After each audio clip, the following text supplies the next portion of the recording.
Mis propios hijos me dijeron que era una carga y que debía irme de mi propia casa. El silencio que siguió a esas palabras fue más doloroso que los gritos. Hoy, voy a contarte algo que nunca pensé que contaría. Y si tú, por un segundo, sientes que esto te suena familiar, solo te pido que dejes un like y te suscribas. Me va a ayudar a continuar desahogándome. Mi nombre es Carmen Esperanza Morales. Tengo 68 años y hasta hace 3 meses creía que había criado hijos que me amarían hasta el final de mis días. Vivía en una casa de 2 plantas en la Colonia del Valle, en Ciudad de México, la misma casa donde mis 4 hijos dieron sus primeros pasos, dijeron sus primeras palabras, y donde yo cosí cada uno de sus uniformes escolares durante las madrugadas para que llegaran impecables a clases. Era martes por la mañana cuando sonó mi teléfono. El nombre de Rodrigo, hijo, apareció en la pantalla, y mi corazón se aceleró como siempre que alguno de mis hijos me llamaba. Después de todo, las llamadas se habían vuelto tan escasas últimamente. Mamá, necesitamos hablar. ¿Puedes venir a casa de Alejandra esta tarde? Estaremos todos. Todos. Hacía meses que no nos reuníamos los 5. Inmediatamente pensé que tal vez habían planeado algo especial, quizás una cena sorpresa o una celebración tardía de mi cumpleaños, que había pasado en soledad hace 3 semanas, esperando llamadas que nunca llegaron. Me arreglé con mi vestido azul marino, el que tenía bordados pequeños que había hecho yo misma, y me puse los aretes de perlas que mi difunto esposo Esteban me regaló en nuestro 20º aniversario. Tomé el metro en la estación Chabacano, como había hecho durante décadas, observando las caras cansadas de la gente que regresaba del trabajo. Yo solía ser una de ellas, cuando trabajaba limpiando oficinas en las torres de satélite, para complementar el sueldo de Esteban en la fábrica textil. La casa de Alejandra quedaba en Narvarte, un departamento pequeño, pero bien ubicado que yo había ayudado a pagar con mis ahorros cuando ella se divorció. Toqué el timbre con las manos ligeramente temblorosas, no por nervios, sino por la emoción de ver a mis hijos juntos después de tanto tiempo. Rodrigo abrió la puerta. Mi hijo mayor, de 42 años, gerente de una empresa de telecomunicaciones. Siempre había sido el más serio, el que cargaba con la responsabilidad de ser el hermano mayor. Pero esta vez, algo en su mirada era diferente, frío, distante. Pasa, mamá, ya están todos. En la sala estaban sentados Alejandra, de 39 años, maestra de primaria y madre soltera de 2 niñas. Miguel, de 36, contador en un despacho fiscal, y Sofía, la menor, de 32, enfermera en el Hospital General. Mis 4 tesoros, mis 4 razones de vivir, sentados en semicírculo como si fuera una junta directiva. Alejandra tenía una carpeta en las manos. Miguel evitaba mi mirada. Sofía jugaba nerviosamente con su teléfono. «Siéntate, mamá», dijo Rodrigo, señalando el único sillón vacío que quedaba frente a todos ellos, como si fuera la acusada en un juicio. «¿Qué pasa, hijos? ¿Por qué están tan serios?», pregunté, forzando una sonrisa que esperaba fuera contagiosa. Alejandra carraspeó y abrió la carpeta. «Mamá, hemos estado hablando mucho entre nosotros estas últimas semanas. Y, bueno, estamos preocupados por ti». «¿Preocupados? Pero si estoy perfectamente bien. Nunca he estado enferma, sigo cocinando, limpiando, cuidando la casa. Precisamente de eso queremos hablar», interrumpió Miguel, enderezándose en su asiento. «La casa es demasiado grande para ti sola. Son 2 plantas, un jardín enorme. Ya no tienes la edad para mantener todo eso. El jardín. Mi jardín donde cultivaba los jitomates más rojos del rumbo, donde tenía mis plantas de hierbabuena que usaba para el té que les preparaba cuando venían enfermos, donde había enseñado a mis nietas a plantar flores el año pasado. Pero yo no he pedido ayuda para nada. Me las arreglo perfectamente sola». Sofía finalmente levantó la vista de su teléfono. «Mamá, no se trata solo de eso. Es que la casa vale mucho dinero, y tú podrías estar más cómoda en un lugar más pequeño, más adecuado para tu edad». «¿Un lugar más adecuado para mi edad?», repetí, sintiendo como si las palabras fueran en un idioma que no entendía completamente. Rodrigo se inclinó hacia adelante, adoptando ese tono paternalista que usaba en sus reuniones de trabajo. Lo que queremos decir es que hemos encontrado una residencia muy bonita en Tlalpan. Tiene jardines, actividades para personas de la tercera edad, enfermería a las 24 horas. ¿Una residencia? Mi voz salió como un susurro. Mamá, no pongas esa cara. Son lugares muy modernos ahora. Tendrías compañía. No estarías sola todo el día. Y nosotros podríamos visitarte los fines de semana. Los fines de semana. Como si fuera una obligación más en su agenda, entre el súper y lavar el coche. Pero yo no quiero irme de mi casa. Es mi casa. La compré con su papá con tanto sacrificio. Era la casa de papá y tuya, corrigió Miguel. Pero papá ya no está. Y tú no necesitas tanto espacio. El aire se me quedó atorado en la garganta. Durante 35 años, Esteban y yo habíamos pagado cada mensualidad de esa casa.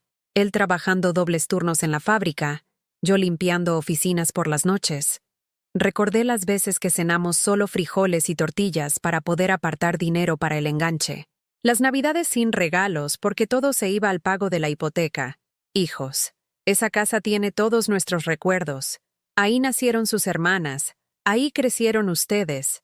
Por eso mismo, mamá, dijo Alejandra con una sonrisa que intentaba ser dulce pero se sentía ensayada. Los recuerdos están en el corazón, no en las paredes. Sofía asintió con entusiasmo fingido. Además, piénsalo. Con lo que vale la casa, después de pagar la residencia, te quedaría dinero para disfrutar. Podrías viajar, comprarte ropa bonita. Yo no quiero viajar. Quiero quedarme en mi casa. El silencio que siguió fue denso, incómodo. Rodrigo intercambió miradas con sus hermanos. Mamá, ya tomamos la decisión. Ya hablamos con un agente inmobiliario. La casa se puede vender en muy buen precio. ¿Ya tomaron la decisión? Me puse de pie, sintiendo como si el piso se moviera debajo de mis pies. Sin preguntarme, mamá, cálmate. Sabíamos que te ibas a poner así. Por eso lo decidimos entre nosotros. Somos tus hijos. Sabemos lo que es mejor para ti. En ese momento, algo se rompió dentro de mí. No fue un crack súbito, sino más bien como cuando se revienta una tubería vieja que ha estado soportando demasiada presión durante demasiado tiempo. ¿Saben lo que es mejor para mí? Mi voz temblaba, pero no de miedo, sino de una ira que no sabía que tenía guardada. ¿Ustedes, que me hablan una vez cada 2 meses, saben lo que es mejor para mí? Mamá, no te alteres. No me digan que no me altere. Me están corriendo de mi propia casa. Rodrigo suspiró, como si fuera un niño caprichoso haciendo un berrinche. No te estamos corriendo. Te estamos ayudando a tomar una decisión inteligente. Miré sus caras. Las caras de los bebés que había amamantado, de los niños a los que había llevado al doctor en madrugadas desesperadas, de los adolescentes para los que había trabajado dobles turnos para pagarles la preparatoria. Y lo único que vi fue frialdad, impaciencia, como si yo fuera un problema que necesitaban resolver. Esa noche regresé a mi casa en el último metro, con las palabras de mis hijos resonando en mi cabeza como campanas funerarias. Las calles de la colonia del Valle se veían diferentes bajo la luz amarillenta de los faroles. Cada esquina, cada puesto de tacos, cada tiendita de la esquina donde doña Lupe me saludaba con cariño, todo parecía despedirse de mí. Abrí la puerta principal, y el aroma familiar de mi hogar me golpeó en el pecho, ese olor a limpio, a las flores del jardín que se colaban por las ventanas, a los chiles que había puesto a secar en la cocina. Era el olor de 35 años de vida, de amor, de trabajo. Me senté en la mesa del comedor, la misma mesa de madera que Esteban y yo habíamos comprado de segunda mano cuando Rodrigo tenía 5 años. Tenía marcas, rayones, manchas de café que nunca salieron completamente. Pero para mí era perfecta. En esa mesa había ayudado a mis hijos con las tareas, había cosido uniformes hasta altas horas, había planeado cada peso del gasto familiar. Saqué una caja de zapatos vieja que guardaba en el aparador. Dentro estaban todas las fotografías que no habían cabido en los álbumes. Fotos descoloridas, algunas rotas en las esquinas, pero cada una un tesoro de memoria. Aquí estaba Rodrigo a los 6 años. El día de su primera comunión, Yo había trabajado 3 meses de madrugadas extras para pagarle el traje blanco. Recuerdo que llegaba del trabajo de limpiar oficinas a las 5 de la mañana, dormía 2 horas y luego me levantaba para prepararle el desayuno e irlo a dejar a la escuela. «Mamá, ¿por qué siempre estás cansada?», me preguntó ese día mientras le amarraba los zapatos nuevos. «No estoy cansada, mi amor. Estoy feliz porque mi niño se ve precioso», le respondí, besando su cabecita recién peinada. Seguí revolviendo fotos. Alejandra en su graduación de la normal.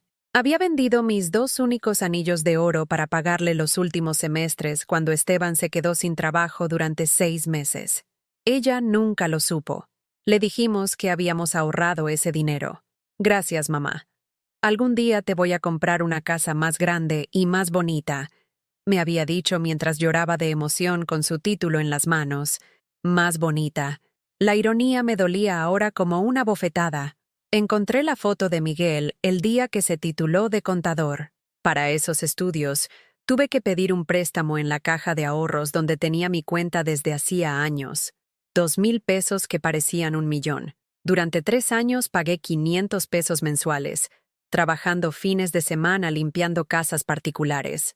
«Mamá, cuando termine de estudiar, te voy a dar la vida que te mereces», me había prometido mientras yo planchaba sus camisas para las prácticas profesionales. Y Sofía, mi bebé. La foto de cuando entró a estudiar enfermería. Esteban ya estaba enfermo para entonces, con diabetes que cada vez empeoraba más. Pero él insistió. «Carmen, la niña tiene que estudiar. Yo me aguanto». Se aguantó tanto que el día de la graduación de Sofía, él ya no pudo caminar hasta el auditorio.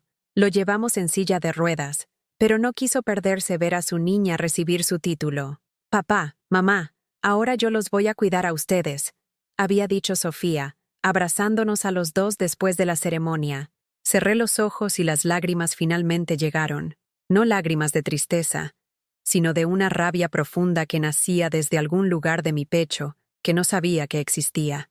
Durante los 2 años de enfermedad de Esteban, fui yo quien lo cuidó día y noche, levantándome cada 3 horas para darle sus medicinas, cambiándole las vendas de las úlceras en los pies, llevándolo al IMSS para las diálisis 3 veces por semana. Mis hijos venían de visita. Rodrigo cada 15 días, siempre con prisa. Miguel una vez al mes, siempre con alguna excusa de trabajo. Alejandra los domingos, pero se iba temprano porque tenía que preparar clases. Sofía era quien más venía, pero trabajaba en el turno nocturno y apenas podía quedarse unas horas. «No te preocupes, mamá Carmen», me decía doña Rosa, mi vecina. «Los muchachos tienen sus vidas. Tú entiendes». Yo entendía. Siempre entendía. Siempre disculpaba. Siempre justificaba. Cuando Esteban murió, hace 4 años, fue en mis brazos. A las 3 de la madrugada, en el hospital donde habíamos pasado tantas noches. Rodrigo llegó 2 horas después del funeral. Había estado en una junta de trabajo que no pudo cancelar. Los primeros meses después del funeral, mis hijos se turnaban para visitarme. Al principio venían seguido, preocupados de que estuviera muy triste, de que no pudiera manejar la casa sola. «¿Necesitas algo, mamá? ¿Estás comiendo bien? ¿No te da miedo estar sola?». Pero conforme pasaron los meses, las visitas se hicieron más espaciadas. Las llamadas más cortas, las excusas más elaboradas. Rodrigo consiguió un ascenso que le demandaba más tiempo. Miguel se mudó a un departamento más lejos. Alejandra tenía problemas con su ex esposo por la pensión de las niñas. Sofía empezó a trabajar dobles turnos para ahorrar para un coche. Todos tenían razones válidas. Todos tenían vidas ocupadas, importantes, llenas de responsabilidades que yo no podía entender completamente. Pero yo seguía estando ahí, sola en una casa que de repente se sentía demasiado grande, demasiado silenciosa, demasiado llena de recuerdos que solo yo guardaba. Seguí hojeando fotos hasta que encontré una que me detuvo en seco. Era del cumpleaños número 15 de Sofía. Habíamos organizado una fiesta en el jardín de la casa. No teníamos mucho dinero, pero yo había hecho 3 tipos de guisados, horchata casera, y había decorado con papel picado que corté yo misma durante semanas. En la foto estábamos todos juntos, Esteban cargando a las gemelas de Alejandra, que entonces tenían 3 años. Rodrigo con su primera novia, una muchacha dulce que dejó cuando consiguió su trabajo en la empresa. Miguel con su guitarra, cantándole las mañanitas a su hermana. Alejandra ayudándome a servir los platos. Y Sofía en el centro, radiante, con un vestido rosa que yo había cosido especialmente para ella. Éramos una familia de verdad. ¿Qué había pasado? ¿En qué momento me había convertido en una carga? ¿En qué momento mis hijos habían empezado a verme como un problema que resolver en lugar de como la madre que los había criado? Tal vez fue cuando Rodrigo compró su departamento en Polanco y empezó a avergonzarse de traer a sus nuevos amigos a la colonia del Valle. «Es que está muy lejos, mamá», me decía cuando yo le preguntaba por qué ya no venía a comer los domingos. Tal vez fue cuando Miguel se casó con Fernanda, una muchacha de familia acomodada que nunca me dirigió más que saludos corteses y que claramente consideraba que mi casa era de clase baja.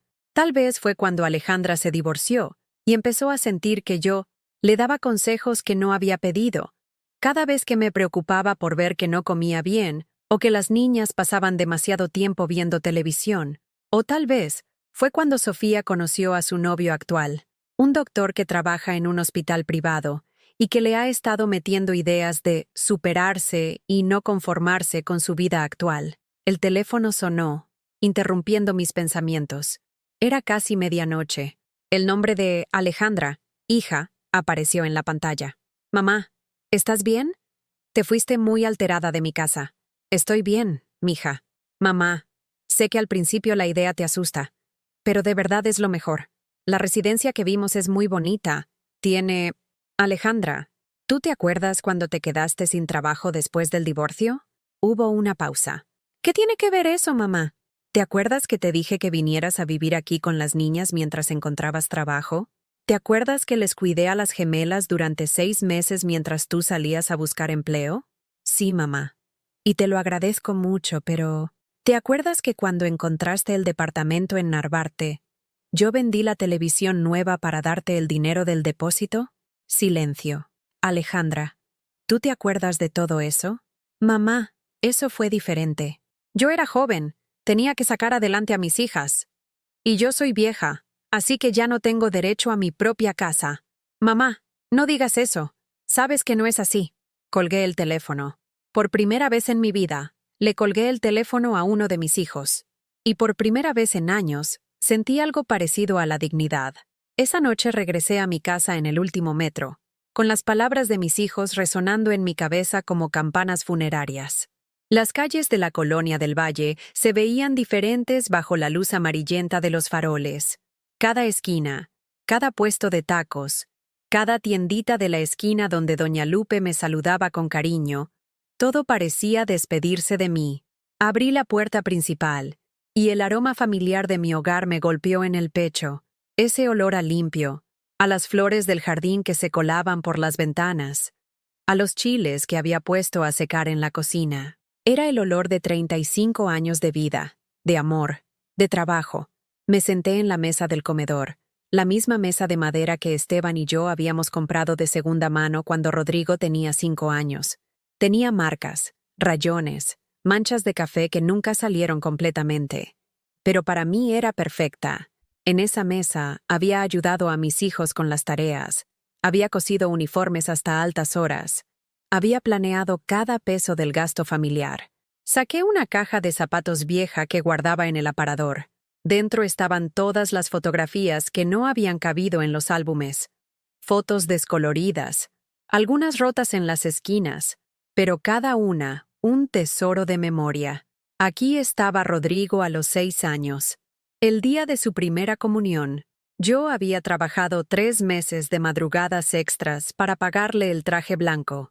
Recuerdo que llegaba del trabajo de limpiar oficinas a las 5 de la mañana, dormía 2 horas y luego me levantaba para prepararle el desayuno e irlo a dejar a la escuela.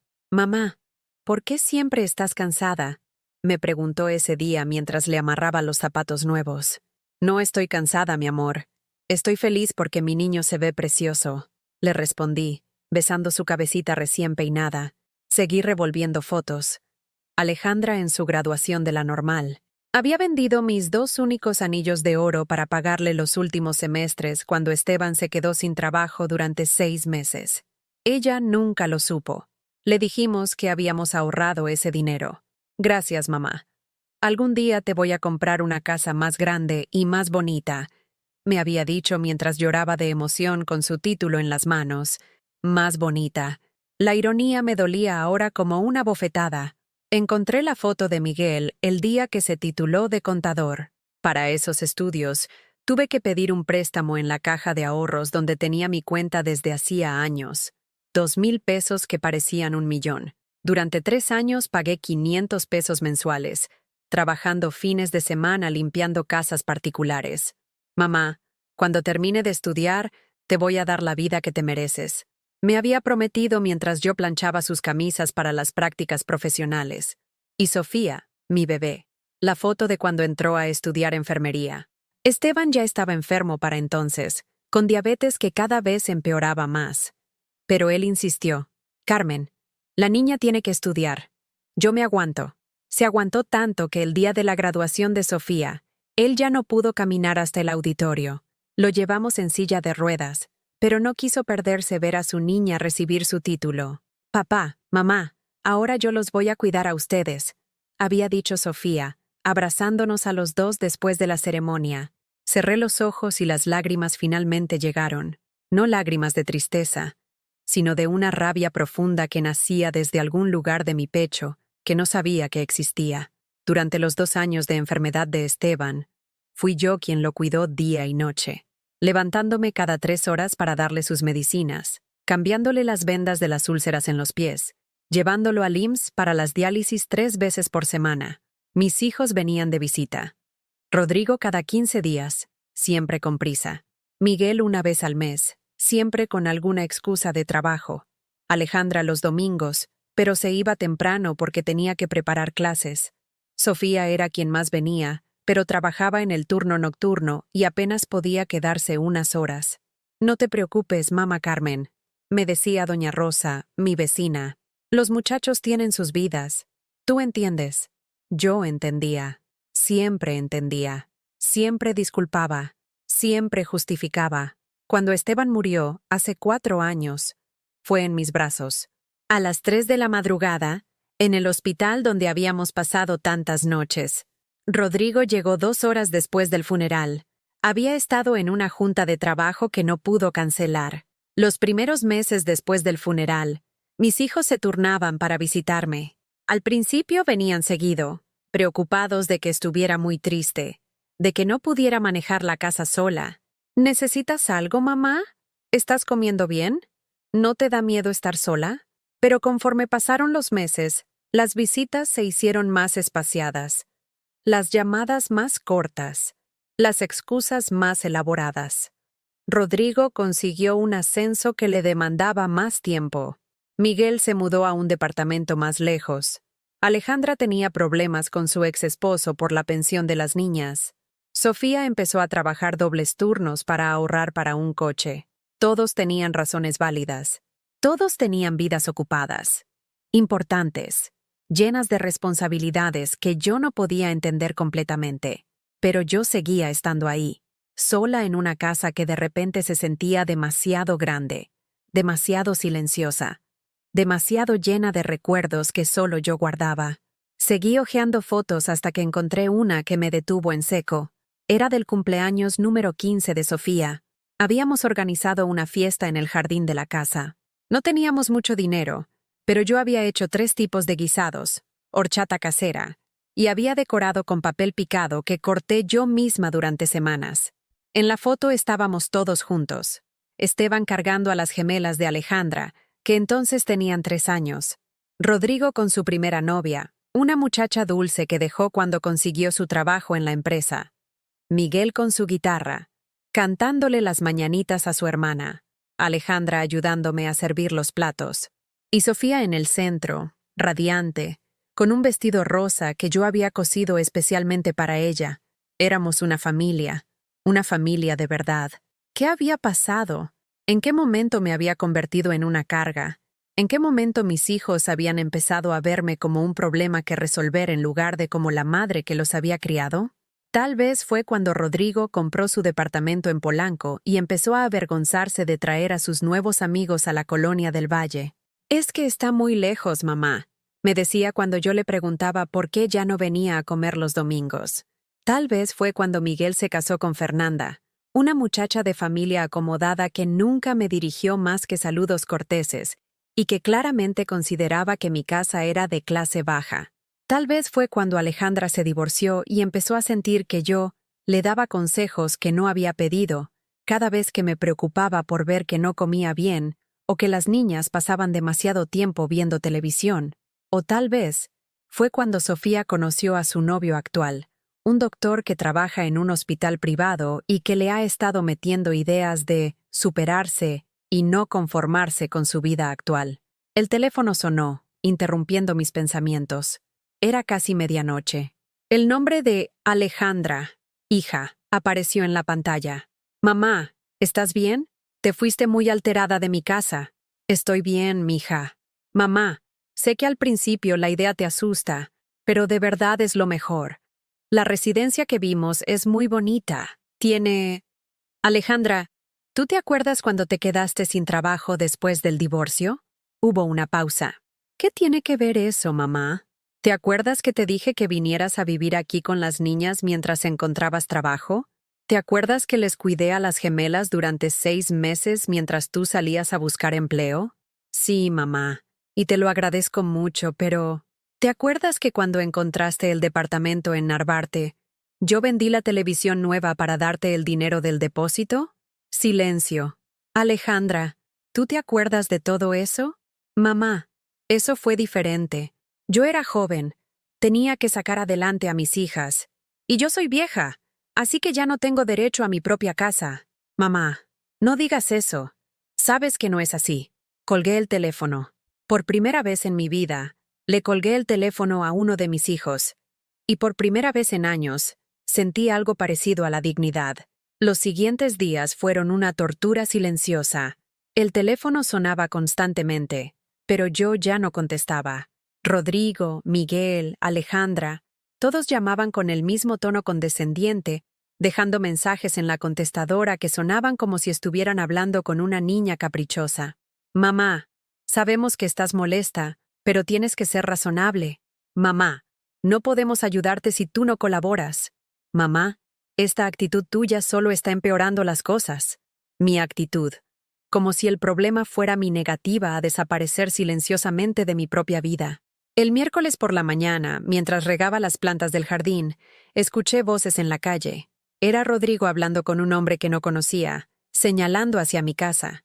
El desconocido tomaba fotos, medía con una cinta métrica, anotaba cosas en una libreta. Salí al portón con la manguera todavía en la mano. «¿Qué están haciendo?» Rodrigo se sobresaltó al verme. El hombre extendió su mano hacia mí con una sonrisa profesional. «Señora Morales, soy Jaime Rentería, agente inmobiliario. Su hijo me contrató para hacer una evaluación de la propiedad. Mi hijo no tenía derecho a contratarlo. Mamá, no hagas una escena aquí en la calle», me susurró Rodrigo, mirando hacia las casas vecinas como si le diera vergüenza que los vieran conmigo. «¿Una escena? ¿Defender mi casa es hacer una escena?» El agente carraspeó incómodamente. «Señora, entiendo que puede ser difícil, pero su hijo me explicó la situación. Es algo muy común en familias como la suya. ¿Familias como la mía? Personas mayores que viven solas en propiedades que ya no pueden mantener adecuadamente». Lo miré fijamente.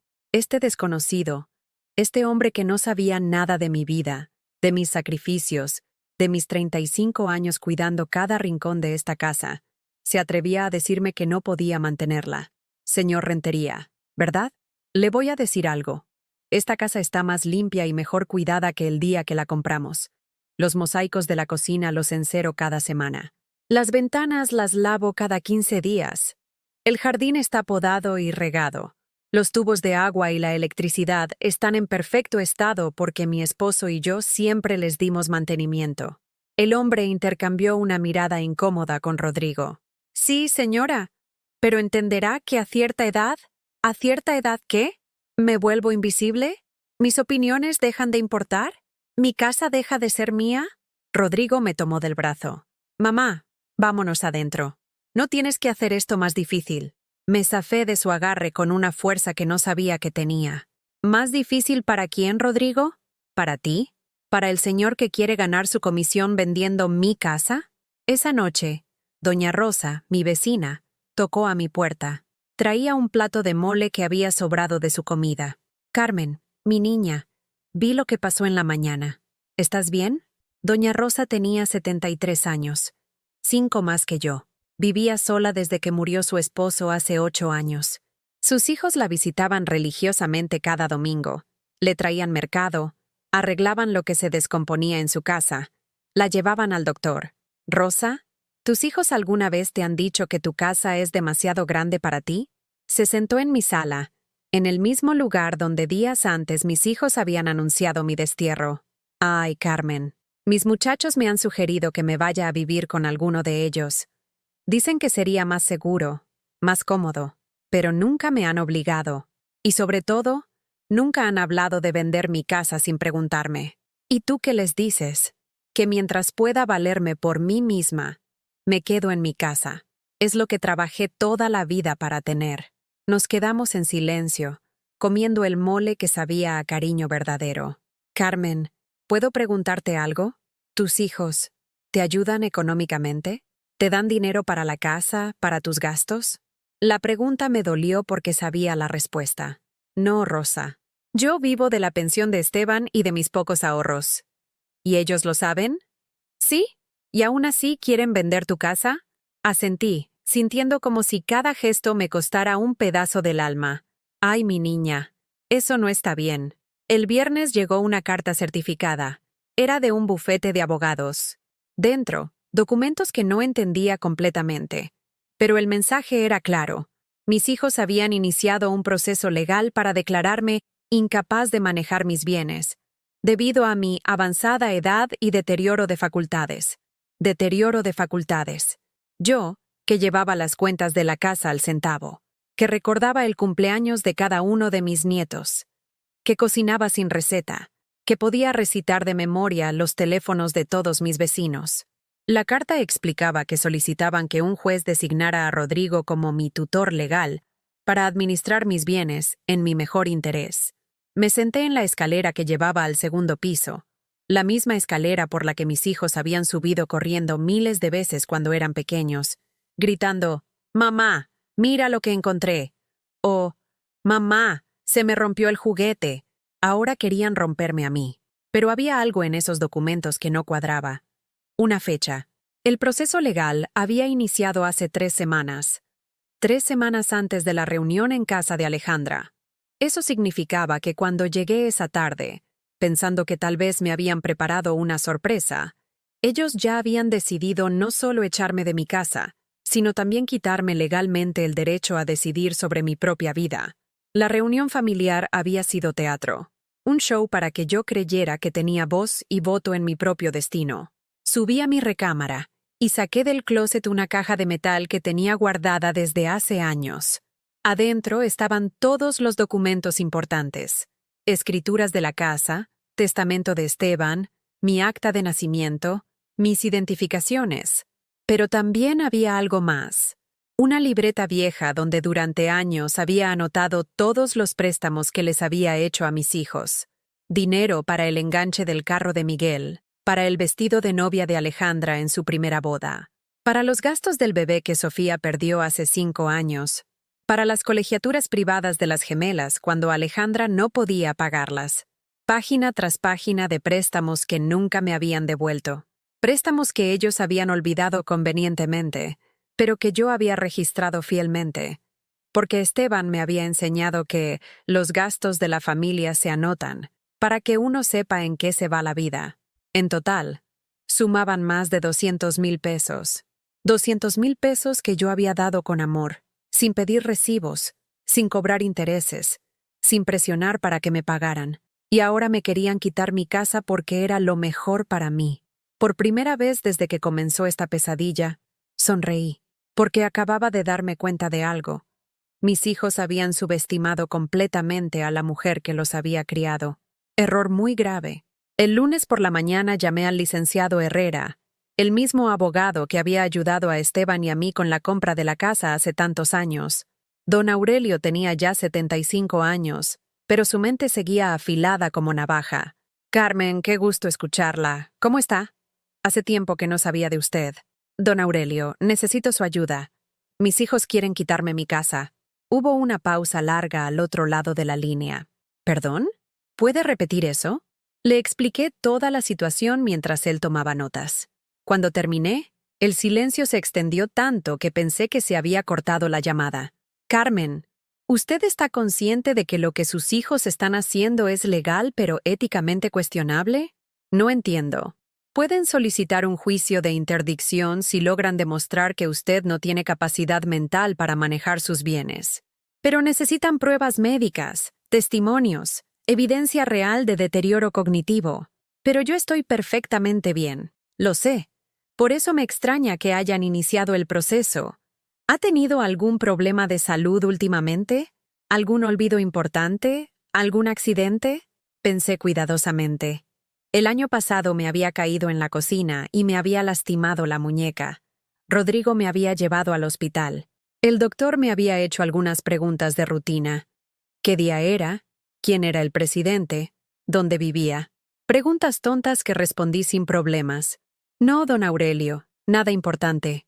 Entonces van a tener dificultades para probar su caso. Pero Carmen, necesito ser honesto con usted. Estos procesos son caros y desgastantes emocionalmente. ¿Está segura de que quiere enfrentar a sus hijos en los tribunales? La pregunta me golpeó como un puñetazo.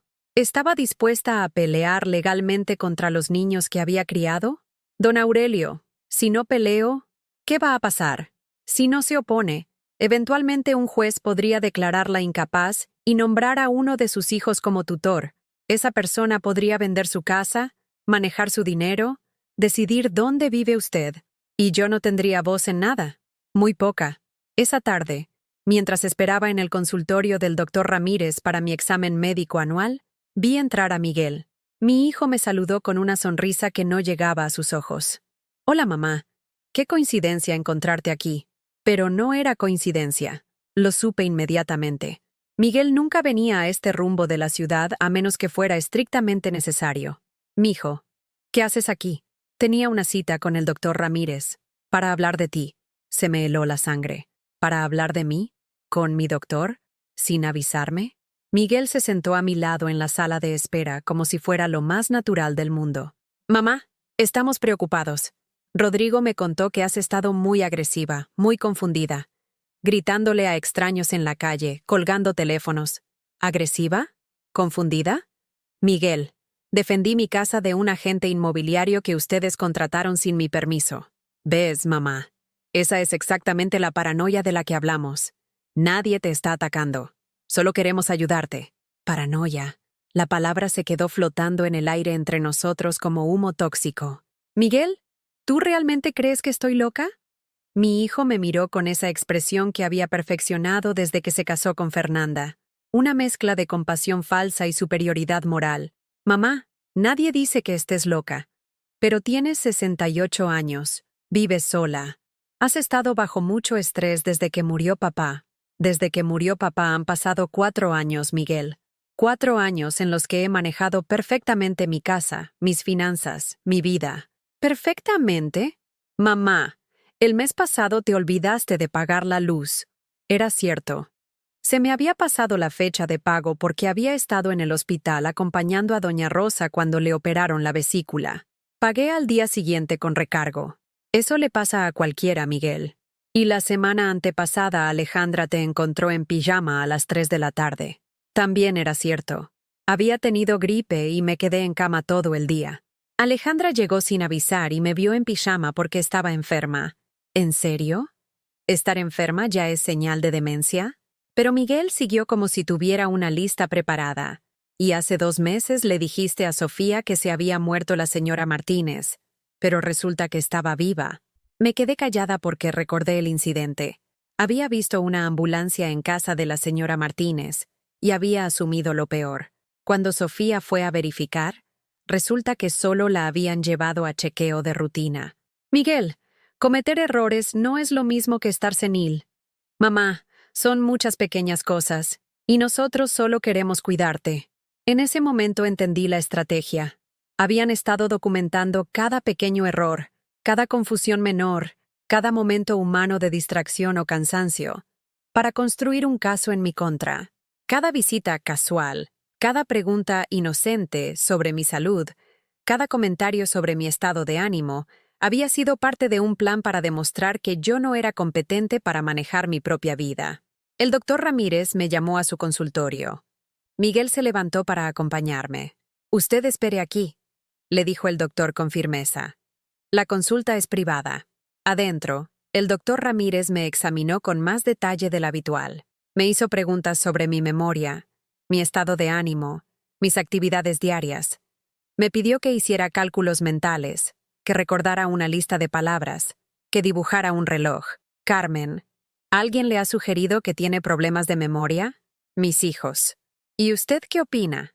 «Doctor, yo sé perfectamente qué día es, qué año es, dónde vivo, cuánto dinero tengo en el banco, cuáles son mis medicinas, los nombres de todos mis nietos y las fechas de cumpleaños de toda mi familia. ¿Usted cree que tengo problemas de memoria?» El doctor sonrió. «Carmen, usted está mental y físicamente más saludable que muchas personas de 50 años. Sus análisis están perfectos. Su presión está controlada. Su memoria está intacta. ¿Puede darme eso por escrito?» «Por supuesto». Cuando salí del consultorio, Miguel me esperaba ansioso. «¿Qué te dijo el doctor?» «Que estoy perfectamente bien». La cara de Miguel cambió. Por primera vez vi algo parecido a pánico en sus ojos. «¿Estás segura? ¿No te sugirió ningún tipo de evaluación adicional?» «No, mijo. Al contrario. Me felicitó por mi buena salud». Esa noche, Rodrigo apareció en mi puerta sin avisar. Venía acompañado de una mujer que no conocía. «Mamá, te presento a la doctora Sánchez. Es psicóloga y quiere hacerte algunas preguntas». «¿Psicóloga? ¿Para qué?» La mujer tenía una sonrisa profesional que no transmitía calidez. «Señora Morales, solo es una evaluación de rutina. Su familia está preocupada por su bienestar emocional». «Mi bienestar emocional está perfectamente bien. Gracias. ¿Podemos pasar? Solo serán unos minutos». «No». Rodrigo se sorprendió. «¿Cómo que no? ¿Que no van a pasar? Si ustedes creen que necesito ayuda psicológica, pueden sugerirme algún profesional, y yo decidirá si quiero consultarlo. Pero no van a venir a mi casa con extraños a evaluarme como si fuera un mueble defectuoso. Mamá, no seas difícil. Solo queremos ayudarte. Rodrigo, ¿tú te dejarías evaluar por un psicólogo que yo trajera sin avisarte? Eso es diferente. ¿Por qué? ¿Porque tú eres adulto y yo no?» La psicóloga carraspeó. «Señora Morales, entiendo su resistencia, pero su familia tiene derecho a estar preocupada. Los cambios de comportamiento a cierta edad pueden ser... Doctora, ¿verdad? Le voy a explicar algo. Yo no he cambiado mi comportamiento. He empezado a defenderme. Esa es la diferencia». Cerré la puerta. Del otro lado escuché a Rodrigo susurrarle algo a la psicóloga. Las palabras hostil y negación llegaron claramente a mis oídos. Me recargué contra la puerta cerrada y respiré profundo. La guerra había comenzado oficialmente. 2 días después, llegó Sofía a mi casa. Era viernes por la tarde y venía directamente del hospital, todavía con su uniforme de enfermera. Su cara mostraba una mezcla de cansancio y algo que parecía vergüenza. «¿Mamá? ¿Podemos hablar?» La dejé pasar porque Sofía siempre había sido la más cercana a mí, la que menos se había dejado influenciar por las opiniones de sus hermanos mayores. Se sentó en la sala y por primera vez en meses me miró realmente a los ojos. «Mamá, sé lo que está pasando. Sé lo de los abogados, lo de la evaluación psicológica, todo. ¿Y vienes a convencerme de que me rinda?» «No, vengo a pedirte perdón». No esperaba esa respuesta. «¿Perdón por qué, mi amor?» «Por haber dejado que Rodrigo me convenciera de que esto era lo mejor para ti. Por no haber defendido tu derecho a decidir sobre tu propia vida». Sofía se quebró. Empezó a llorar con una desesperación que no había visto en ella desde que era niña. Mamá, yo no quiero que vendas la casa. Yo no quiero que te vayas a una residencia. Pero Rodrigo me dijo que si no te ayudábamos a tomar la decisión correcta, algo malo te podía pasar viviendo sola. ¿Algo malo como qué? No sé. Un accidente, un robo, que te enfermaras y nadie se diera cuenta.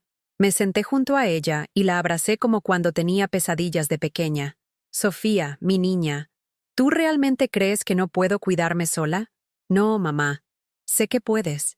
Eres la mujer más fuerte que conozco. Siempre lo has sido. Entonces, ¿por qué aceptaste esto? Sofía se secó las lágrimas y me miró con una honestidad dolorosa. Porque Rodrigo me dijo que si no lo hacíamos por las buenas, tú podrías terminar perdiendo todo de todas formas, que era mejor que fuera en familia, con amor, que esperara que un extraño tomara las decisiones por ti. ¿Y tú le creíste? Tenía miedo, mamá. Miedo de que tuviera razón. Miedo de perderte. La abracé más fuerte.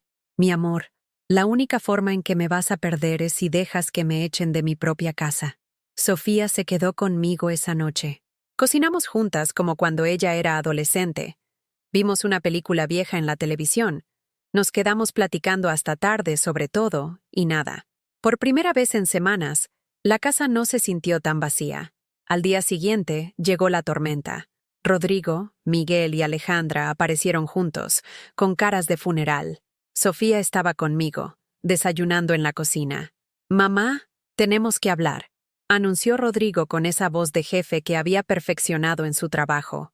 «Buenos días para ustedes también», respondí sin levantarme de la mesa. Se sentaron en la sala y esperaron a que yo fuera. No me moví. «Mamá, ven acá», me gritó Miguel desde la sala. «Si quieren hablar conmigo, pueden venir aquí. Esta es mi cocina, en mi casa». Vinieron, claramente molestos por mi falta de cooperación. Rodrigo traía una carpeta nueva. Alejandra tenía los ojos rojos, como si hubiera estado llorando. Miguel se veía furioso. «Mamá, esto se ha salido de control», comenzó Rodrigo. «Hablamos con la psicóloga y nos dijo que tu negativa a ser evaluada es una señal clara de deterioro cognitivo». ¿Qué? Las personas con problemas mentales no reconocen que tienen problemas mentales, explicó Alejandra como si fuera una lección de primaria. Y tu comportamiento agresivo hacia nosotros, hacia el agente inmobiliario, hacia la doctora, confirma que necesitas ayuda profesional, agregó Miguel. Sofía se levantó de la mesa. «Ya basta. Paren con esto». Sus hermanos la miraron sorprendidos. «Sofía, no te metas», le advirtió Rodrigo. «¿Que no me meta? Es mi madre también. Y ustedes están actuando como si fuera una criminal por querer quedarse en su propia casa». «Sofía, no entiendes la responsabilidad que esto implica», le dijo Alejandra con condescendencia. «Cuando algo le pase, la culpa va a ser nuestra. ¿Y si no le pasa nada? ¿Y si vive otros 20 años perfectamente bien en su casa? ¿Van a poder vivir con la culpa de haberla sacado por la fuerza?» Miguel se paró bruscamente. «Sofía, o estás con la familia o estás contra la familia. Decide». «Estoy con mi madre». «Tu madre ya no puede tomar decisiones racionales», gritó Miguel. «Es una anciana testaruda que nos va a traer problemas a todos». El silencio que siguió fue ensordecedor. Miguel se dio cuenta inmediatamente de lo que había dicho. Pero ya era demasiado tarde. «Mamá, yo no quise». «Sí quisiste». Lo interrumpí con una calma que no sabía que tenía. «Finalmente dijiste lo que realmente piensas». «No es lo que pienso. Es que estoy desesperado». «Miguel, tú crees que soy una anciana testaruda que les va a traer problemas. Rodrigo cree que soy una loca que no puede cuidarse sola. Alejandra cree que soy una irresponsable que no entiende lo que es mejor para ella». Los miré uno por uno. ¿Saben qué? Tienen razón en algo. Sí soy testaruda. Y voy a seguir siendo testaruda hasta el día que me muera. Rodrigo sacó papeles de su carpeta. «Mamá, ya hablamos con el juez. La audiencia es el próximo mes. Si no cooperas voluntariamente, vas a tener que cooperar por la fuerza». «¿Me están amenazando?» «Te estamos informando de la realidad legal».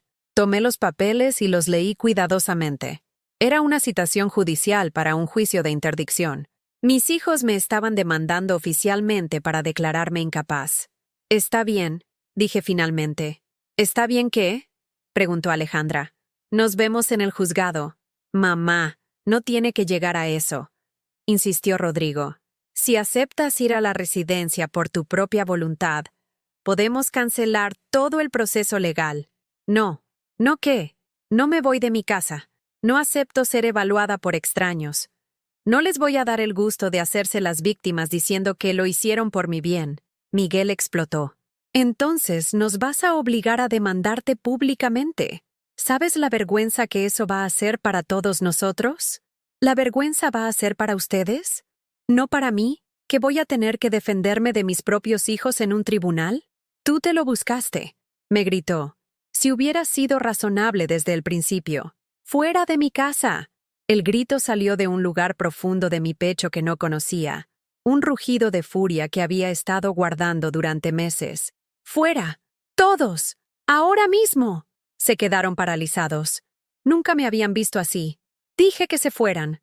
Esta es mi casa, y yo decido quién entra y quién sale. Rodrigo trató de hablar. Mamá. No, ya hablaron suficiente. Dijeron lo que pensaban de mí. Ahora escúchenme. Me planté frente a ellos con una autoridad que había olvidado que tenía. Yo los parí. Yo los crié. Yo los alimenté. Yo trabajé para que ustedes tuvieran lo que necesitaban. Y ahora me tratan como basura. Mamá, no es... ¡Cállate, Alejandra! Yo no terminé. Ustedes quieren llevarme a los tribunales. Perfecto. Pero sepan que yo también tengo cosas que decir. Tengo documentos. Tengo recibos. Tengo pruebas de todo lo que he hecho por ustedes. Los miré con una dureza que nunca habían visto en mí. Y también tengo pruebas de todo lo que ustedes no han hecho por mí. Rodrigo palideció. ¿Qué quieres decir? Ya lo van a saber. En el tribunal. Cuando el juez me pregunte por qué mis hijos quieren declararme incapaz para quedarse con mi casa. Nadie se quiere quedar con tu casa, protestó Miguel. ¿No? Entonces, ¿para qué la quieren vender? ¿Para regalarme el dinero? Nadie respondió. Exacto. Ahora salgan de mi casa. Y la próxima vez que quieran hablar conmigo, que sea a través de sus abogados. Sofía se quedó. Los demás se fueron en silencio. Pero antes de salir, Rodrigo se volteó. Mamá, te vas a arrepentir de esto. ¿Rodrigo? Yo ya me arrepiento. Me arrepiento de haber criado hijos tan desagradecidos. La puerta se cerró detrás de ellos. Y por primera vez en meses, sentí que había recuperado el control de mi propia vida. Las siguientes semanas fueron las más extrañas de mi vida.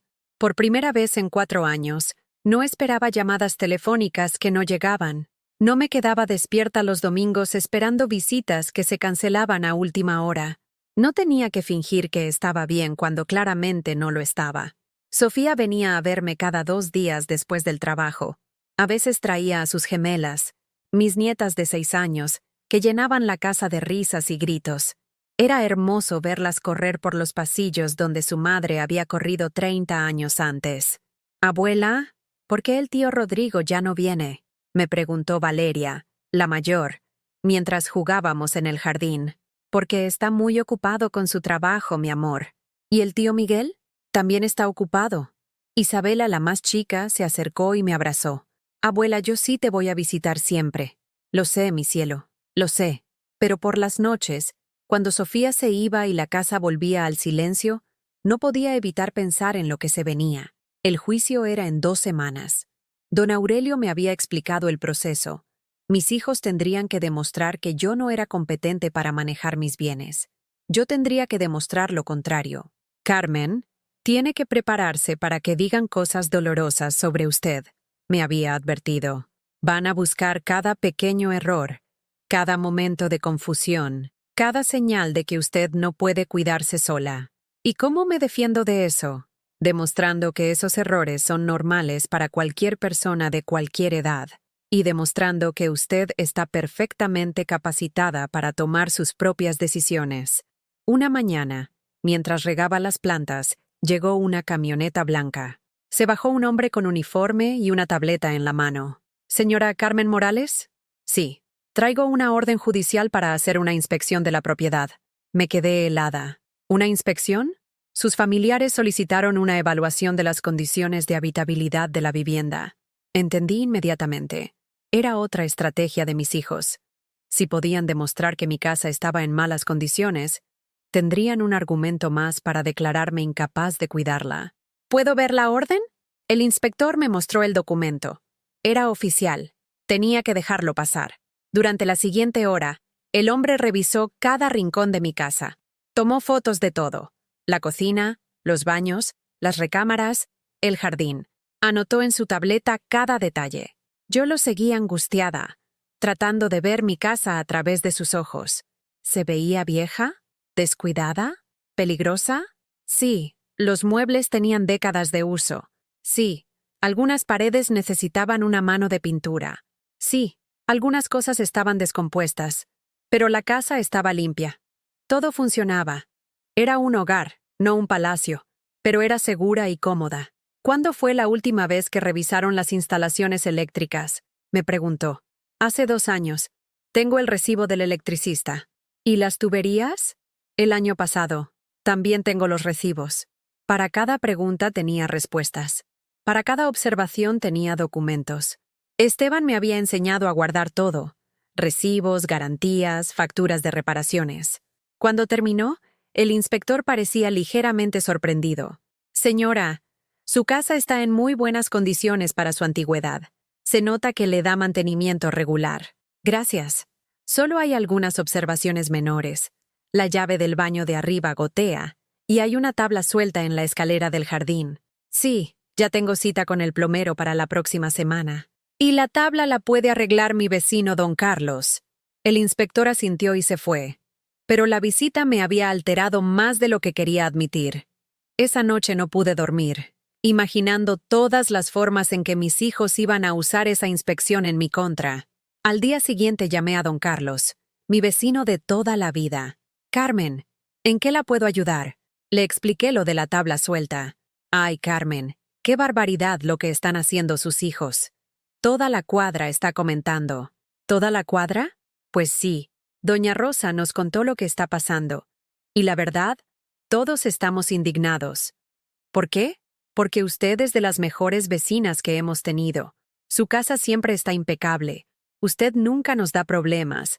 Siempre está dispuesta a ayudar cuando alguien la necesita. Esa tarde, don Carlos no solo arregló la tabla, también arregló otras cosas pequeñas que ni siquiera le había pedido. Y cuando terminó, se sentó conmigo en el jardín. Carmen, ¿puedo decirle algo? Por supuesto. Mis hijos también me han sugerido que me vaya a vivir con ellos. Dicen que es más seguro, que van a estar más tranquilos. ¿Y usted qué les dice? Que mientras pueda manejar mi casa y mi vida, me quedo aquí. Pero Carmen, la diferencia es que mis hijos respetan mi decisión. No me demandan. Don Carlos tenía 72 años. Vivía solo desde que murió su esposa.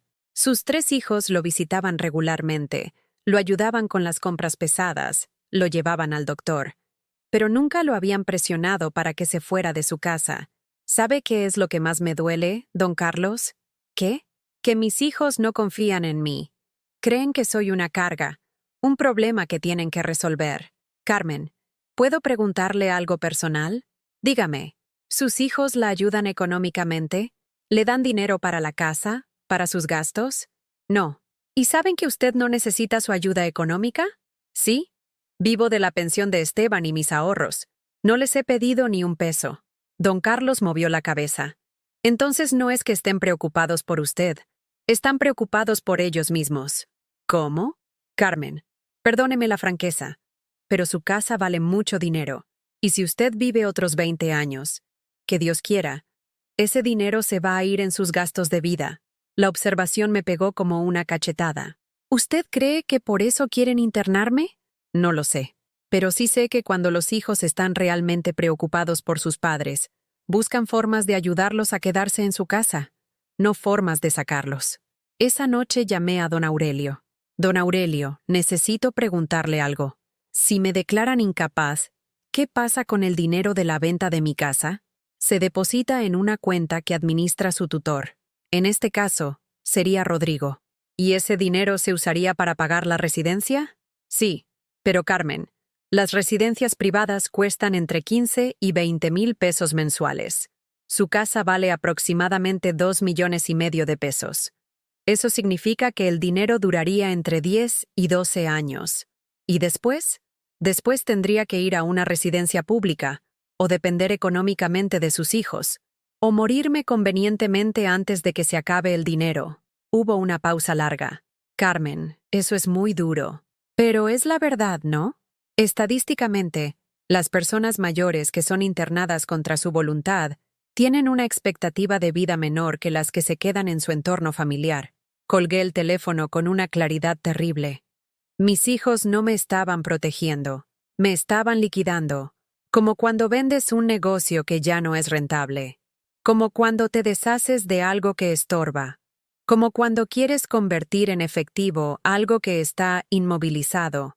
Esa noche saqué todas las cajas de recibos y documentos que tenía guardadas, facturas de reparaciones de la casa, pagos de servicios, recibos médicos, extractos bancarios.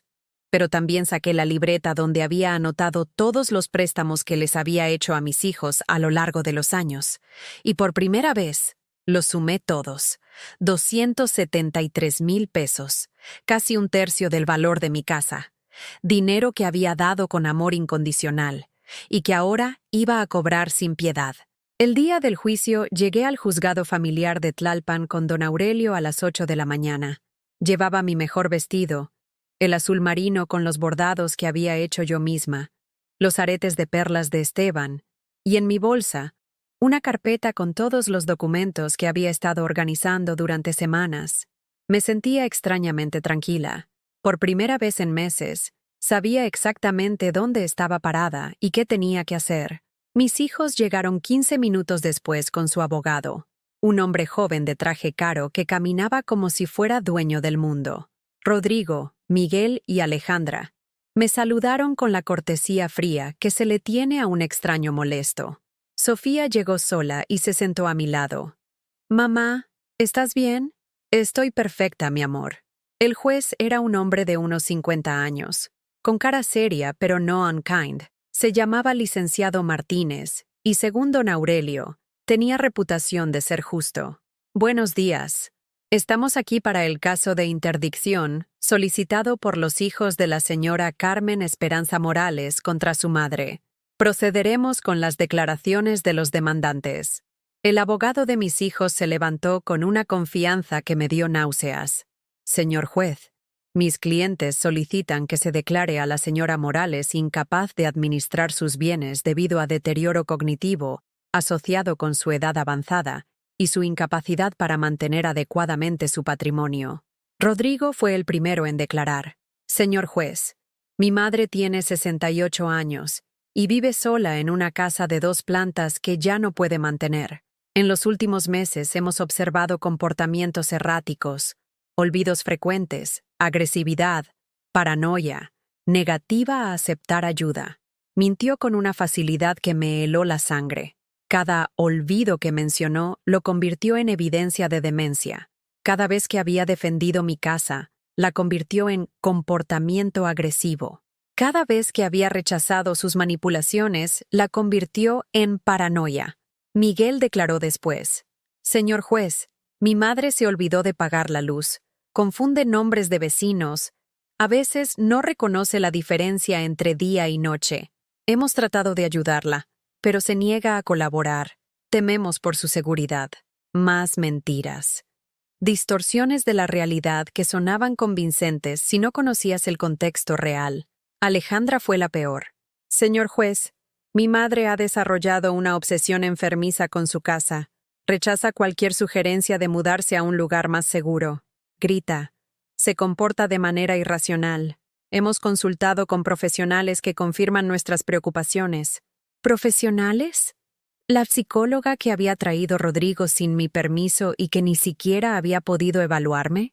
El abogado presentó documentos, reportes médicos sacados de contexto, declaraciones de vecinos que supuestamente habían expresado preocupación por mi comportamiento, fotos de la inspección de mi casa, donde habían marcado con círculos rojos cada pequeño detalle que pudiera verse como descuido. Cuando terminaron, el juez me miró.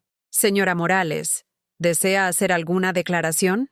Me levanté con la dignidad que había estado practicando frente al espejo durante días. «Sí, señor juez. Deseo mucho hacer una declaración.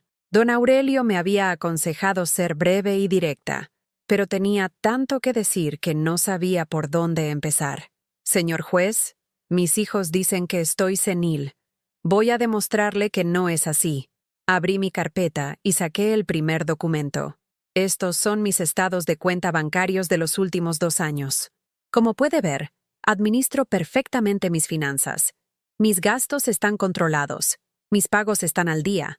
Mis ahorros están intactos. El juez revisó los documentos. También tengo aquí todos los recibos de mantenimiento de mi casa.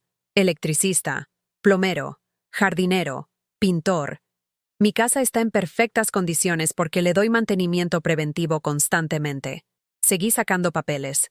Aquí están mis exámenes médicos de los últimos 6 meses. Como puede ver, mi doctor certifica que tengo excelente salud física y mental. El juez leyó cuidadosamente cada documento. Señor juez, mis hijos dicen que me olvido de las cosas. Es cierto, a veces me olvido de cosas menores, como cualquier persona, pero no me olvido de lo importante. Saqué mi libreta de los préstamos. Por ejemplo, no me olvido de que le presté a Rodrigo 50,000 pesos para el enganche de su departamento hace 5 años. No me olvido de que le presté a Miguel 30,000 pesos para su negocio que fracasó hace 3 años. No me olvido de que le presté a Alejandra 40,000 pesos para las colegiaturas privadas de sus hijas. La cara de mis hijos cambió drásticamente. En total, señor juez, mis hijos me deben 273,000 pesos. Dinero que les presté sin intereses, sin contratos, sin plazos de pago. ¿Le parece que una persona senil podría llevar registros tan precisos? El abogado de mis hijos se removió incómodo en su silla. Señor juez, también quiero aclarar algo sobre mi supuesta incapacidad para mantener mi casa. Durante los 4 años que he vivido sola, ni una sola vez mis hijos me han ofrecido ayuda económica para gastos de mantenimiento. Ni una sola vez han venido a ayudarme con reparaciones. Ni una sola vez han contribuido con un peso para los gastos de la casa donde se criaron. Miré directamente a Rodrigo. Es fácil decir que mi casa está en malas condiciones cuando nunca has movido un dedo para ayudarme a mantenerla. El juez tomaba notas constantemente. Ahora, señor juez, quiero hablarle de mi supuesta agresividad. Es cierto, me he vuelto más firme en defender mis derechos. Pero ¿sabe cuándo empezó esa agresividad? Cuando descubrí que mis hijos habían contratado un agente inmobiliario para vender mi casa sin mi permiso. Cuando descubrí que habían iniciado este proceso legal a mis espaldas. Cuando descubrí que habían estado documentando cada pequeño error mío para usarlo en mi contra. Saqué más documentos. Aquí están las fechas, señor juez. El proceso legal empezó 3 semanas antes de que me dijeran que querían venderme la casa. Eso significa que cuando llegué a casa de Alejandra pensando que tal vez me habían preparado una sorpresa, ellos ya habían decidido declararme loca. El silencio en la sala era total. Y sobre mi supuesta paranoia, señor juez. ¿Es paranoia sospechar que tus hijos quieren quitarte tu casa cuando literalmente te están demandando para quitarte tu casa? Don Aurelio me había dicho que no fuera sarcástica, pero no pude evitarlo. Señor juez, mis hijos dicen que me quieren ayudar. Pero en 4 años de viudez, ¿sabe cuántas veces me han visitado? Saqué mi calendario donde había marcado cada visita. Rodrigo, 6 veces al año. Miguel, 4 veces al año. Alejandra, 8 veces al año. Total, 18 visitas anuales entre 3 hijos. Eso es una visita cada 20 días. Miré al juez directamente. ¿Le parece que personas que me visitan una vez cada 20 días están realmente preocupadas por mi bienestar diario? El abogado de mis hijos trató de objetar, pero el juez lo silenció. Permita que la señora termine. Gracias, señor juez. Hay algo más que quiero que sepa. Hace una semana recibí una llamada de la residencia donde mis hijos quieren internarme. Querían confirmar los detalles del pago. Saqué una hoja de papel. La residencia cuesta 19,000 pesos mensuales. Mi casa vale 2,5 millones de pesos. Eso significa que el dinero duraría aproximadamente 11 años.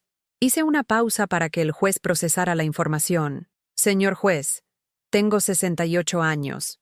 Mi expectativa de vida es de aproximadamente 15 años más. ¿Qué va a pasar con los últimos 4 años de mi vida cuando se acabe el dinero de mi casa? Nadie respondió.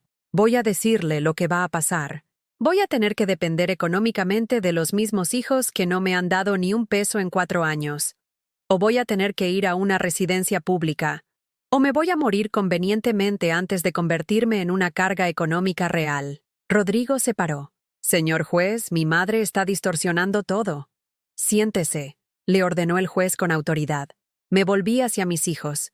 ¿Saben qué es lo más triste de todo esto? Que si me hubieran dicho, mamá, estamos preocupados, ¿podemos ayudarte con algo? Yo hubiera aceptado. Si me hubieran dicho, mamá, ¿qué necesitas para sentirte más segura en tu casa? Hubiéramos encontrado soluciones juntos. Se me quebró la voz por primera vez. Pero no hicieron eso. Decidieron que yo era un problema que tenían que resolver, y la solución que encontraron fue declararme loca para poder disponer de mi patrimonio sin que yo pudiera objetar. El juez cerró su libreta. Vamos a hacer un receso de 1 hora. Cuando regresemos, daré mi veredicto. Durante el receso, mis hijos trataron de acercarse a mí. Mamá, podemos arreglar esto, me dijo Rodrigo. Podemos llegar a un acuerdo. El único acuerdo que voy a aceptar es que retiren la demanda y me pidan perdón. Mamá, no seas orgullosa. No soy orgullosa. Tengo dignidad. Es diferente. Cuando el juez regresó, toda la sala estaba en silencio. Después de revisar toda la evidencia presentada, este tribunal determina que la señora Carmen Esperanza Morales está en pleno uso de sus facultades mentales y es completamente capaz de administrar sus bienes y tomar sus propias decisiones. Sentí como si pudiera volar. La demanda de interdicción queda desestimada. Además, este tribunal considera que la evidencia presentada por los demandantes fue insuficiente y, en algunos casos, engañosa. Miré a mis hijos. Rodrigo estaba pálido. Miguel tenía la cabeza entre las manos. Alejandra lloraba. Señora Morales, usted es libre de continuar viviendo su vida como considere apropiado. Cuando salimos del juzgado, Sofía me abrazó. Mamá, estoy tan orgullosa de ti. Gracias, mi amor, por estar de mi lado. Los otros 3 se fueron sin despedirse. Pero yo no me sentí triste. Por primera vez en meses, me sentí completamente libre. 6 meses después del juicio, mi vida había tomado un rumbo que jamás habría imaginado a los 68 años. Era sábado por la mañana y estaba en mi jardín, plantando nuevas flores de cempasúchil para el altar de Día de Muertos. Pero estas flores no eran solo para recordar a Esteban, también eran para celebrar la muerte de la mujer que había sido durante décadas. La que siempre decía que sí, la que nunca se quejaba, la que ponía las necesidades de todos antes que las propias. Esa mujer había muerto en el juzgado hace 6 meses. Doña Rosa se acercó por encima de la cerca. Carmen, ¿ya viste que están vendiendo la casa de los Hernández? Sí, lo vi. ¿Sabes por qué? Los hijos los convencieron de irse a vivir con ellos. Dicen que era más seguro. Me quedé callada pensando en don Ramiro y doña Esperanza Hernández, una pareja de 75 años que había vivido en esa casa durante 40 años. ¿Y ellos querían irse? Para nada. Pero los hijos insistieron tanto que al final cedieron. Ayer me encontré a doña Esperanza en el súper y se veía tristísima. ¿Ya se mudaron? La semana pasada. Don Ramiro me dijo que extraña terriblemente su taller del garage. Rosa se quedó pensativa. Carmen, ¿crees que hiciste bien en pelear? Cada día estoy más segura de que sí. Y era cierto. Los últimos 6 meses habían sido los mejores de mi vida en años. Después del juicio, había tomado decisiones que jamás me había atrevido a tomar. La primera fue contratar a una muchacha, Lupita, para que me ayudara con la limpieza pesada 2 veces por semana. No porque no pudiera hacerlo sola, sino porque había decidido que mi tiempo valía más que mi dinero. La segunda decisión fue inscribirme en clases de computación en el centro comunitario. A los 68 años aprendí a usar Internet, a mandar emails, incluso a hacer videollamadas. Sofía se había quedado sorprendida cuando la llamé por WhatsApp video. Mamá, ¿cómo aprendiste a hacer esto? Los cerebros viejos también pueden aprender cosas nuevas, mi amor. La tercera decisión fue la más importante. Había empezado a cobrar las deudas. Una semana después del juicio, llamé a Rodrigo. Hijo, necesito que hablemos. Mamá, sobre lo que pasó en el juzgado. No llamo para hablar de eso. Llamo para hablar de los 50,000 pesos que me debes. Hubo un silencio largo. ¿Perdón? Los 50,000 pesos que te presté para el enganche de tu departamento. Los necesito de regreso. Mamá, eso fue un regalo. No, Rodrigo. Fue un préstamo. Tengo anotado en mi libreta la fecha exacta en que te los di y la conversación donde acordamos que me los ibas a regresar cuando pudiera. Mamá, han pasado 5 años. Exacto. Ya es hora de que puedas. No tengo 50,000 pesos disponibles ahorita. Entonces págamelos en abonos, 5,000 pesos mensuales durante 10 meses. 5,000 pesos mensuales. Mamá, eso es mucho dinero. Para mí también lo era cuando te los presté trabajando de empleada doméstica. Rodrigo accedió, pero se notaba que lo hacía a regañadientes. Llamé a Miguel la semana siguiente. Mijo, los 30,000 pesos que te presté para tu negocio. Los necesito de regreso. Mamá, ese negocio fracasó. Perdí todo ese dinero. Tú perdiste tu inversión. Yo perdí mi préstamo. Son cosas diferentes. No puedo pagarte algo que ya no tengo. Miguel, cuando tú perdiste el dinero, ¿el banco te perdonó la deuda de tu tarjeta de crédito? No, pero ¿por qué debería perdonarte yo una deuda que el banco no te hubiera perdonado? Miguel también accedió a pagar en abonos, aunque claramente no estaba contento. Con Alejandra fue más difícil. Mamá, ese dinero era para las colegiaturas de mis hijas. Era para la familia. Era para tus hijas, Alejandra. No para las mías. Pero soy tu hija. Y yo soy tu madre, no tu banco personal. Mamá, desde el juicio estás muy dura con nosotros. No estoy dura. Estoy despierta. Al principio, los pagos llegaban acompañados de reproches, de comentarios sobre mi nueva actitud, de indirectas sobre cómo había cambiado. Pero algo extraño empezó a pasar conforme pasaron las semanas. Rodrigo empezó a llamarme más seguido. No para quejarse de los pagos, sino para preguntar cómo estaba, para contarme cosas de su trabajo, para invitarme a cenar. Mamá, ¿quieres venir a cenar el domingo? ¿Para qué? Para nada en especial, solo para estar juntos. Era la primera vez en años que me invitaba sin una ocasión especial, sin una agenda oculta. Miguel también cambió. Un día llegó sin avisar con herramientas en la mano. Mamá, vine a arreglar la llave del baño que gotea. No te dije que goteara. Lo sé. Pero Sofía me comentó y pensé que podía arreglarlo. Era la primera vez que venía a hacer algo por mí sin que yo se lo pidiera. Alejandra fue la más resistente, pero eventualmente también empezó a cambiar. Un día llegó con sus hijas y una canasta de picnic. Mamá, pensé que podríamos comer en tu jardín. Las niñas extrañan jugar aquí. ¿Y tú? Yo también extraño venir a verte sin tener que hablar de problemas. Durante esos meses también había pasado algo inesperado. Había empezado a hacer nuevas amigas. En las clases de computación conocí a Mercedes, una señora de 70 años que había enviudado recientemente. También había conocido a Patricia, de 65, que se había divorciado después de 40 años de matrimonio, cuando descubrió que su esposo tenía otra familia. Las tres nos habíamos vuelto inseparables. Íbamos al cine los miércoles, a caminar al parque los viernes, a misa los domingos. Pero no por obligación religiosa, sino porque después de misa íbamos a desayunar al mercado y a chismear sobre nuestras vidas. Ustedes no se imaginan lo liberador que es no tener que pedir permiso para nada, nos decía Patricia. Ayer me compré un vestido rojo porque se me antojó. Mi ex esposo me hubiera dicho que era muy llamativo para mi edad.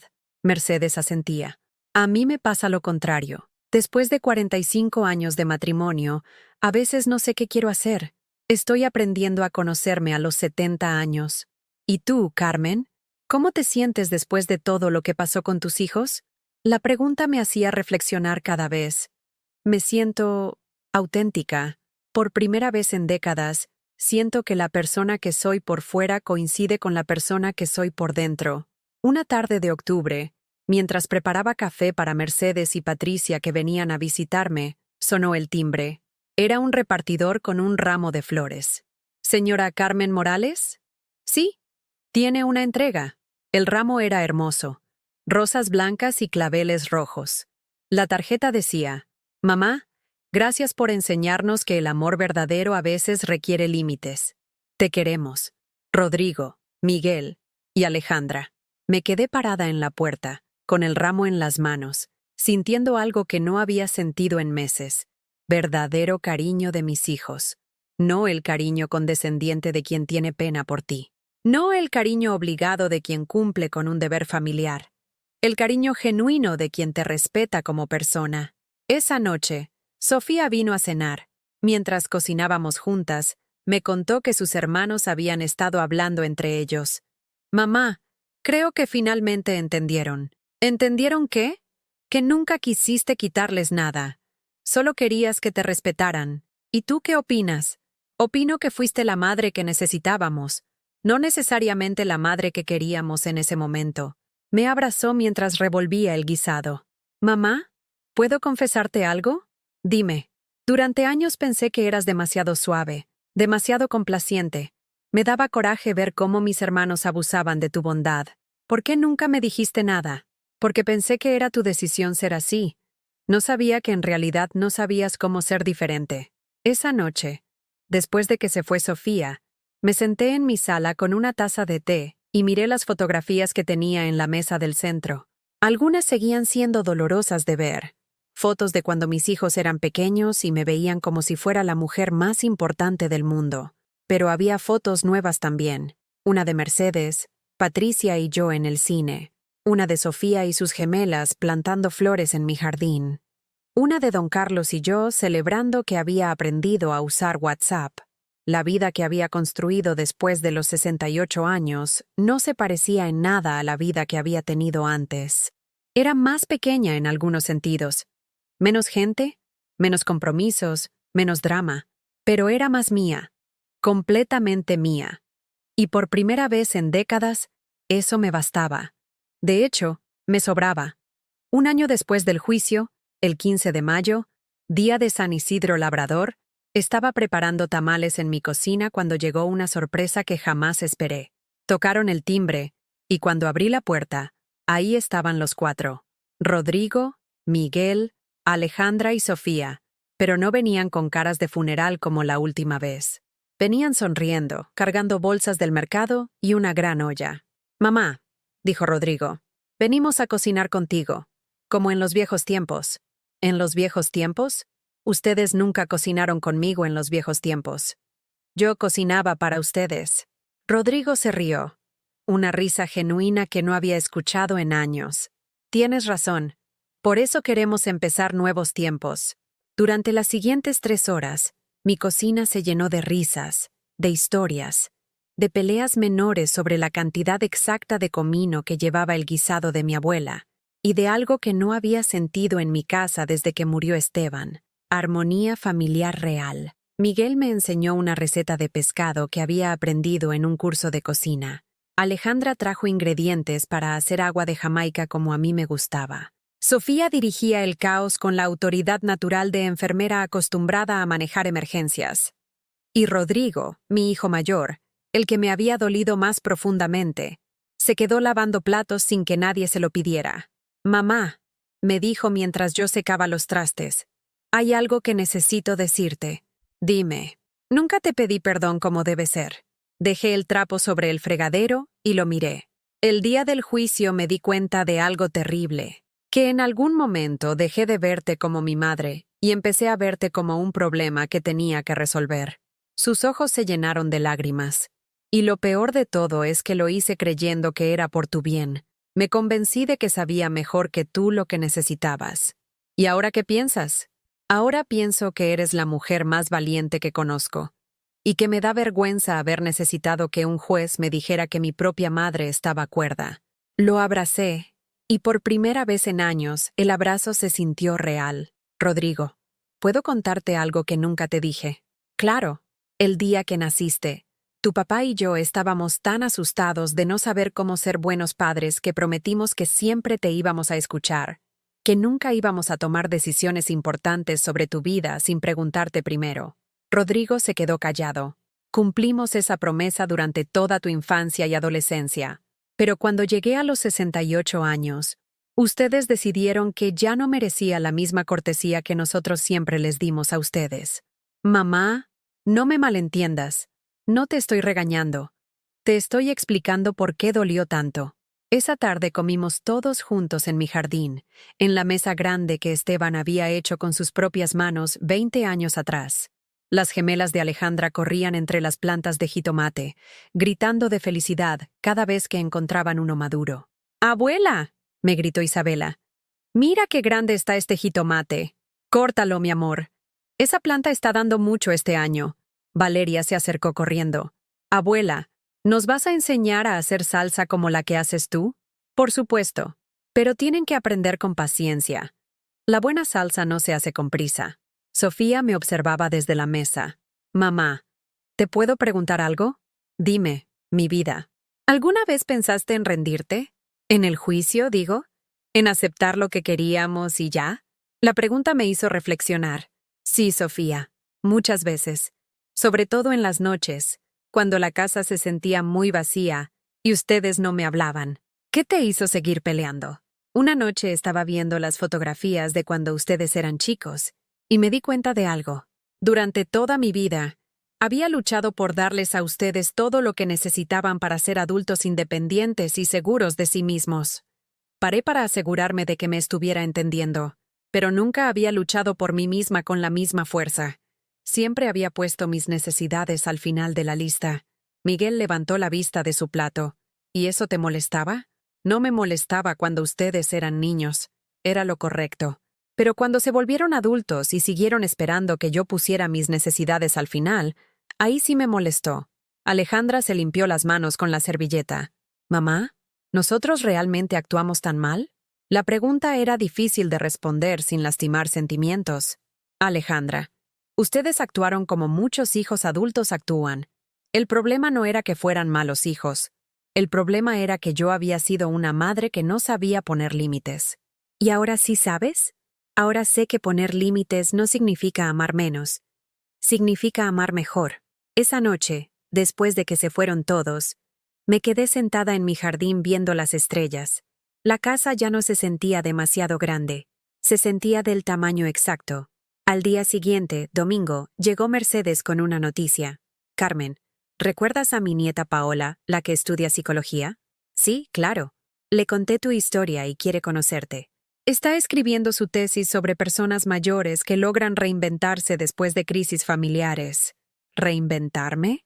¿Eso es lo que hice? ¿Tú qué crees?» Me quedé pensando. ¿Me había reinventado o simplemente había encontrado a la persona que siempre había sido pero que había estado escondida bajo décadas de complacer a otros? Creo que no me reinventé. Creo que me encontré. Mercedes sonrió. Paola dice que eso es aún más difícil. Una semana después llegó Paola, una muchacha de 25 años con ojos inteligentes y una grabadora antigua. «Señora Carmen, mi abuela me contó que usted enfrentó a sus hijos en un juicio para defender su derecho a vivir en su propia casa». «Así es. ¿Puedo preguntarle qué fue lo más difícil de todo el proceso?» «Darme cuenta de que mis hijos me veían como una carga». «¿Y lo más fácil?» «Decidir que no lo era». Paola escribía frenéticamente en su libreta. ¿Qué le diría a otras personas mayores que están pasando por algo similar? La pregunta me hizo pensar en doña Esperanza Hernández, que había vendido su casa y ahora vivía tristemente en el cuarto de visitas de su hijo. Que la edad no nos quita el derecho a decidir sobre nuestras propias vidas. Y que a veces, la gente que más nos ama es la que más necesita que les recordemos ese derecho, aunque sea doloroso, especialmente si es doloroso. El dolor temporal de poner límites duele menos que el dolor permanente de no tenerlos. Cuando Paola se fue, me quedé pensando en todo lo que había pasado en el último año y medio. Había perdido la imagen idealizada de mis hijos, como personas que siempre me amarían incondicionalmente sin importar cómo me trataran. Pero había ganado algo mejor, una relación real con ellos, basada en respeto mutuo en lugar de dependencia emocional. Había perdido la comodidad de no tener que defender mis decisiones, pero había ganado la libertad de tomarlas. Había perdido la falsa paz de evitar conflictos, pero había ganado la verdadera paz de vivir con autenticidad. Esa tarde, mientras regaba mis plantas, llegó don Carlos con noticias del barrio. Carmen, ¿supiste que don Ramiro está muy enfermo? ¿Don Ramiro Hernández? Sí. Doña Esperanza dice que desde que se mudaron no ha sido el mismo.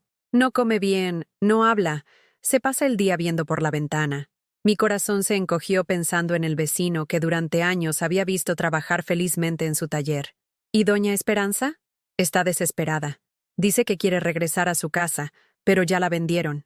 Esa noche no pude dormir pensando en los Hernández, pensando en qué habría pasado conmigo si hubiera perdido el juicio, si hubiera cedido a las presiones de mis hijos. Tal vez estaría como don Ramiro, viva, pero sin vida. Al día siguiente llamé a doña Esperanza. Esperanza, soy Carmen, su vecina. Escuché lo de don Ramiro. Ay, Carmen, qué bueno que me llama. Estoy muy preocupada. ¿Puedo visitarlos? Por favor, sí. El departamento donde vivían ahora estaba limpio y ordenado, pero se sentía como un hospital. Todo era beige y funcional, sin personalidad, sin historia. Don Ramiro estaba sentado en un sillón viendo por la ventana hacia un estacionamiento gris.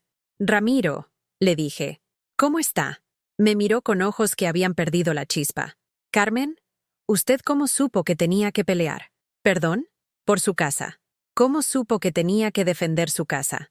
Porque me di cuenta de que mi casa no era solo un lugar para vivir. Era mi identidad, mi historia, mi independencia. Don Ramiro asintió lentamente. Nosotros creímos que la casa era solo una casa, pero no era cierto. La casa era nuestra vida. Doña Esperanza se sentó junto a él. Carmen, ¿cree que fuimos tontos por ceder? No fueron tontos. Confiaron en que sus hijos sabían lo que era mejor para ustedes. ¿Y no lo sabían? Sabían lo que era más conveniente para ellos. No es lo mismo. Cuando me fui de ahí, lloré durante todo el camino de regreso a casa. Lloré por don Ramiro y doña Esperanza. Lloré por todas las personas mayores que renuncian a su autonomía porque les dicen que es lo mejor para ellos. Lloré por la mujer que yo habría sido si no hubiera encontrado el valor para pelear. Pero también lloré de gratitud, porque había aprendido que envejecer con dignidad no significa aceptar que otros decidan por ti. Significa decidir por ti misma hasta el último día que puedas hacerlo. Y yo todavía podía hacerlo. Por muchos años más. Meses después, en diciembre, organizamos la primera Navidad en mi casa desde que murió Esteban. Todos mis hijos vinieron con sus familias. La casa se llenó de ruido, de risas, de niños corriendo, de vida. Pero la diferencia era que ahora estaban ahí porque querían estar, no porque se sentían obligados. Y yo estaba ahí porque era mi casa, mi decisión, mi vida. Durante la cena, Rodrigo levantó su copa. Quiero hacer un brindis por mamá, por enseñarnos que amar a alguien significa respetarlo, no controlarlo. Todos levantaron sus copas. Por mamá, que nos demostró que nunca es demasiado tarde para defenderse. Por la abuela más valiente del mundo, gritaron las gemelas. Yo levanté mi copa de ponche. Por la familia, la que elegimos ser, no la que tenemos que ser. Brindamos. Y por primera vez en años, el brindis se sintió genuino. Esa noche, cuando todos se fueron y la casa volvió a quedarse en silencio, no se sintió vacía, se sintió llena, llena de posibilidades, de dignidad, de paz, llena de vida auténtica. Y me di cuenta de algo. Había encontrado algo mucho mejor que la resignación. Había encontrado el respeto por mí misma. Y eso, nadie me lo podía quitar jamás. ¿Has vivido algo parecido? ¿O conoces a alguien que haya pasado por una situación similar? Cuéntamelo en los comentarios. Si esta historia tocó tu corazón, dale like y suscríbete al canal para que este mensaje llegue a alguien que necesita escucharlo.